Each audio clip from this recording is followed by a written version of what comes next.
The following podcast is made possible by the generous support of IBM. Hi, everyone, and welcome. I'm Randy Kenny, and thank you for joining us on this HCI podcast. Today, we are joined by William Tincup. William, thanks for being with us here today. Absolutely. Happy to be here. And to get things started, I know you are well known in the HR sphere, but why don't you go ahead and tell our listeners a little bit about yourself and what you're working on?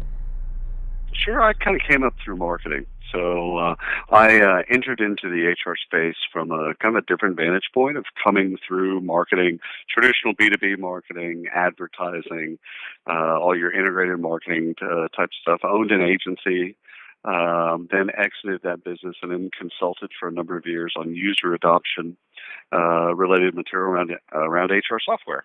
And then started a research firm about a year and a half ago, studying the intersections of HR and technology.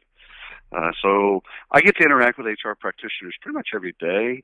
And I think one of the things they like about me is I'm not a traditional HR person, even though I've got the accreditations of an SDHR and SHRM's accreditation as well. I don't think like an HR person. I don't talk like an HR person. I don't behave like an HR person, and that's both good and bad, I guess. But I think that's one of the things that, as I've spoken at conferences and whatnot, I think that's what people like, is that I would attack the same problem, or problems plural, but I'd kind of come at it from a different vantage point. So that's me, nutshell. I'm glad you mentioned your background as a marketer. You recently presented on a webcast with us, and during that webcast, you actually discussed the importance of thinking like a marketer in our recruiting strategies. So could you share with us some ways that you've seen companies take a marketing approach towards attracting quality candidates? Yeah, I think the old axiom of B2C marketing is the moment that you understand your customer, that you know your customer is the moment that they change. And so the hard part in consumer marketing, actually it's hard in all marketing, but is that the customers are fickle. They change at that, and moment by moment, second by second. You know, it's not like you build a persona and you say, all of our customers are like this, and they behave like that, they read this. That might work as a kind of a Polaroid, where it worked at that moment, but truthfully, everyone's complex. What they read yesterday, what they'll read tomorrow, those are different things. I was really intrigued by this blog on Tuesday. By Friday, I would never go back to it. You know, and that's fickle. That's the definition of fickle. So how do you get close to candidates? Well, you can't look at a cookie cutter approach. So that's one of the things. And there's actually a number of people that in our space that don't believe in best practices. They believe that, hey, what you have to do for you is going to become a practice, but best is kind of a destination that you'll never reach. Along the way, there'll be massive failure and pitfalls and peril and all that other stuff. So when you look at it, how do you attract potentially great people that might work for the firm? Because you look at all the things that work in relationships. So you go back to what worked in high school, what worked in middle school, what worked in college, and even on a personal level, like what did you like about someone else, and how did it fall apart, but also how did it work? Like when things were really working, what made it work? Was it trust? Was it communication? Was it straightforwardness? However, a lot of the mechanisms that work in relationships, human relationships, also play out in what candidates desire from us. You know, they desire, transparency. Shocking. They want honest communication. They want to know where they stand. They want you to be truthful, even when it's painful. They want you to tell you about the bad things and who's a terrible manager. They want, because they're trying to make a fit, just like in whatever definition of marriage that you might use. Marriage is about fitability, and so that it is a marriage of sorts that is called employment. And so you look at that and you say to yourself, they're trying to figure out fit. We're trying to figure out fit.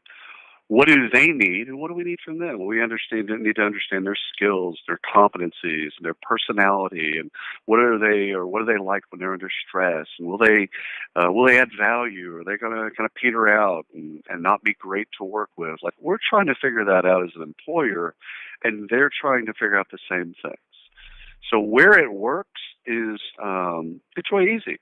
It's where you see companies that do things that are not standard or traditional. It's where companies have kind of figured out themselves.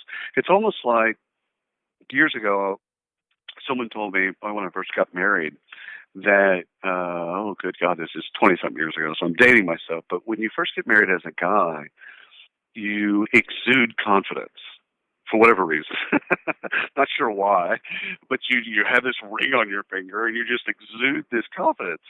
And I had a friend of mine tell me, he's like, you're going to get hit on more in the next 18 months than you've ever been hit on in your life. I'm like, yeah, whatever, blah, blah, blah.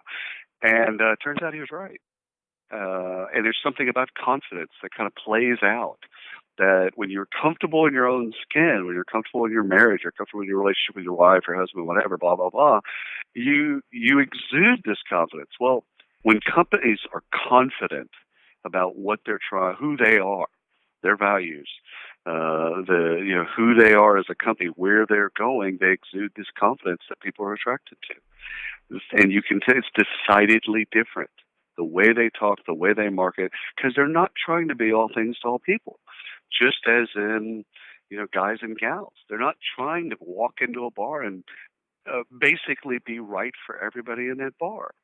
So where does it work? Well, you can see it. It's so clear when you're actually looking for it, because you see companies that they say no to people. Not no because of capabilities and skills and that stuff. They're like, hey, you're just not going to be a good fit here. We know who we are. We know who thrives in our environment. You're not it. You're going to be a great fit for somebody else. It's not you. It's us. So that works, and it's not easy. And again, I started with kind of the prelude of the customer candidate is fickle. What they want from us changes in terms of seconds and minutes rather than days, months, and years. Well, and you mentioned a couple of times, a company that is confident in their identity and a company that has themselves figured out. In marketing, we really call that living the brand, and it takes place on an enterprise level and it takes place on an individual level too. What would you say living the brand looks like? Well, you can tell it really is one of these bits where they tell you all the negative first. So imagine a moment in life in which you're single. Typically, you talk about all the good things, all the things you have going for you. I have great sense of style. I'm always happy. I'm a pleasure to be around. I love travel. Like you're marketing all the things, the attributes, benefits, attributes that make you appealing, right? Whereas when you're confident and you're living a brand, you don't do any of that. You talk about all the things that hold you back. You talk about your failures. Yeah, I should have learned how to play the piano. Sometimes I have depression. Like, you just talk about the negative, because what it does is that the person will fight through that, then they're with you and they're connected to you. And the people that just need all the high fructose stuff and all the things that really aren't true, quite frankly, if you really dig into it, they're not going to be with you for the long haul. The first moment of trouble, and by the way, employment is wrought with trouble, because what we tell candidates and what is actually there are two different things. Always have been, probably always will be. But the companies that are living a brand, they're more willing to talk about their warts.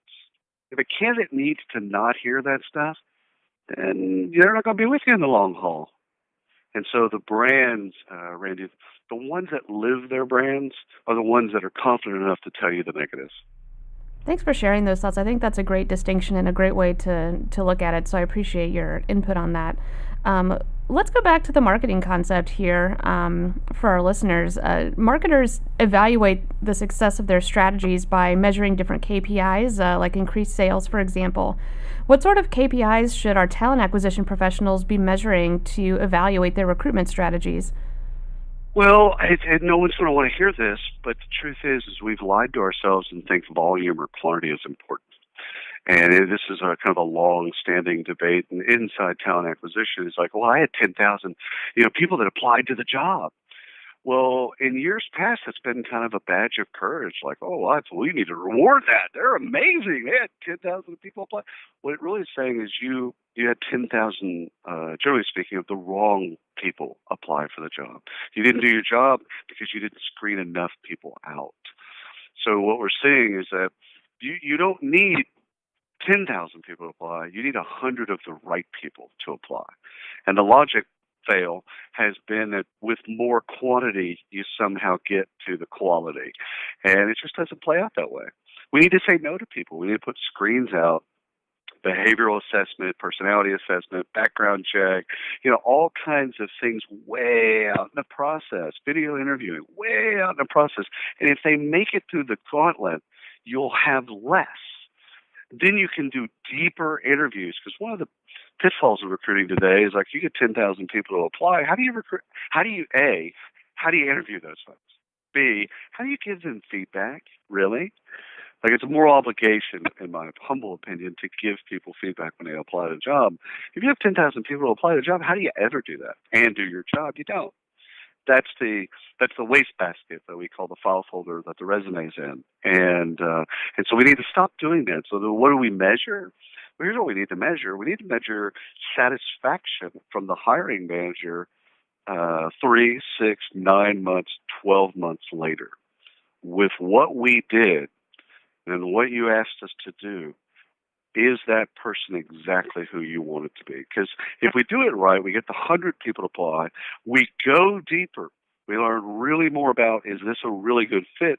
And we put 5 candidates, 10 candidates in front of the hiring manager to say yes to. And we know, beyond a shadow of doubt, these 10 candidates we're putting in front of you, any one of them could work. We're good. Any one of them. You pick what you think is the best fit, etc. All 10 have a very good chance of being successful in the organization. And then what we do is, that's not the end game. The end game is going much further into the process. In fact, I know some recruiters that go 18 months into the process. So they don't just stop there and say, okay, baton passed, good luck, I'm on to the next thing. They continue and follow up and follow up and follow up just to make sure they're trying to, is it still working out? Is Jane working? Is it still clicking? Great. Because they're trying to get better, but they're also trying to make better decisions for the firm and with future hires. So what are we looking at? We shouldn't be looking at quantity. We should throw out any quantity statistic that we have and make them quality statistics. Make them NPS. The world of NPS that's intersecting with HR, I think, is a wonderful, we're on the beginning stages of it, but I think that the folks that are really playing in that space where it's like, listen, at the end of the day, you want to be referenceable. Your candidate wants themselves to be referenceable. So what can we do process-wise, technology-wise, outcome-wise to where we ensure a quality process? You can't do that and have volume. Those are those two things clashing together. So we got to give up the volume and say, yeah, this actually isn't a game of numbers. It's a game of getting to the right people, having fewer, going deeper, and getting to quality hires that last longer at a firm. Great response there. And the idea of continuous improvement is important, and we should always be working to get a little bit better at what we're doing every day. William, what are some of your personal methods for just working towards being a better recruiter and being better at what you do every day? Yeah, I think 2 things come to mind. One is listening, which, as a person that kind of talks for a living-ish, I would say, it's going to be a challenge. Because, like every other talker in the world, you're thinking about the next 15 things that you'd like to kind of get across. But listening, the market tells you where you are. At the end of the day, your audience, if you listen to them, your audience will tell you what you should be doing. But you've got to almost have your ear to the ground and listening to them. And so there's a tune there that I think we all struggle with. I struggle with myself. That you've got to listen. You've got to listen to your candidates. You've got to listen to your hiring manager. You've got to listen to your CEO. You've got to listen to the board. You've got to listen to your customers. You just got to listen and then see what they're telling you. And don't fight it. If your candidate flow is fighting you on a certain thing and they really want to talk to you on the phone, they want to understand why they didn't get the job, stop fighting it. Do it. Yeah, it's tough. Well, life's tough, turns out. So I think listening is probably job number one. The other is talk to your peers. something I think HCI does a wonderful job of. It collects peers into, conferences and webinars and of the such, and we don't talk a lot. Peers don't. They might talk positively to one another, like, "Oh yeah, things are great," but we don't really share kind of the failures and things like that. And I think the more you talk to your peer group, the better you get. So the old-fashioned concept of peer review. Hey, we're reworking some of our front end of our talent acquisition process. Here's what we're doing. Has anyone had success with doing this? Like sending that out to 10 of your friends that also, at a like skill level and a like environment, it's untapped. We don't do it. So I think that if you ask, like, what are some of the things we can be doing? One is listening to all your audience groups, A. B, talking to your peers and having brutal, kind of honest discussions with your peer group about what's working, what's not working. And it's also about vendors that are doing really well. Like you talk to your peers and say, hey, we're working with so-and-so, and they're really fantastic. You'll get some of the negative, but that's okay too.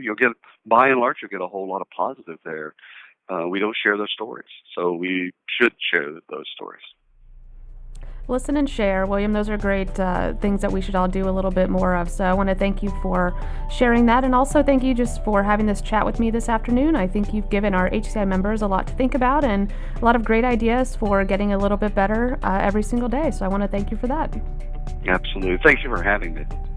Sure thing. And for more on this topic, be sure to visit the talent acquisition community on hci.org.